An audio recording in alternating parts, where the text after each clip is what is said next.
அனைவருக்கும் ஆசீர்வாதமான காலை வணக்கம். இந்த நாளில் நாங்கள் தியானிக்கப் போகிற சங்கீதம் 127வது அதிகாரம் 1வது வசனத்தை நாங்கள் தியானிக்கப் போகிறோம்.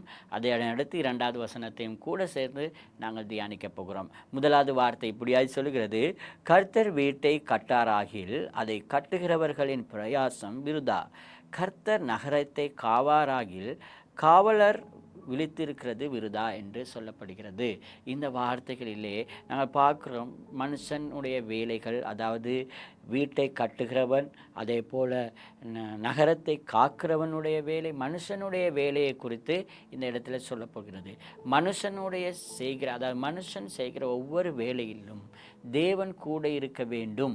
அப்படி தேவன் இல்லாமல் மனுஷன் செய்கிற காரியங்கள் அங்கே அது வாய்க்காது, அது பலனளிக்காது, அது தோல்வியை கொண்டு வந்து தரும் என்று எங்களுக்கு தெளிவாக இந்த இடத்துல சொல்லப்படுகிறது. அதாவது நாங்கள் மனுஷனாக செய்கிற ஒவ்வொரு வேலைகளிலும் நாங்கள் தேவனோடு கூடத்தான் இணைந்து செய்ய வேண்டும்.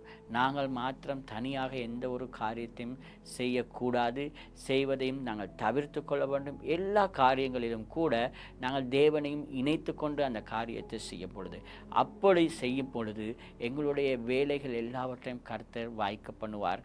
ஒவ்வொரு நாளும் எங்களுக்கு ஜெயத்தை கட்டளையிடுவார். அவரோடு கூட நடக்கும் பொழுது அவர் எல்லா காரியங்களும் எங்களுக்கு ஜெயத்தை தருகிறவராயிருக்கிறார்.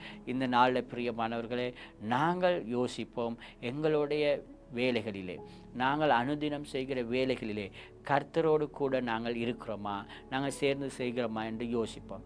எனவே இந்த நாளில் நாங்கள் அவரோடு கூட சேர்ந்து தியானிப்போம், அவருடைய காரியங்களை செய்வோம், எங்களுடைய வேலைகளை அவரோடு கூட சேர்ந்து செய்வோம், ஜெயத்தை பெற்றுக்கொள்வோம். கர்த்தர் தாமே உங்கள் ஒவ்வொருவரையும் ஆசீர்வதிப்பாராக.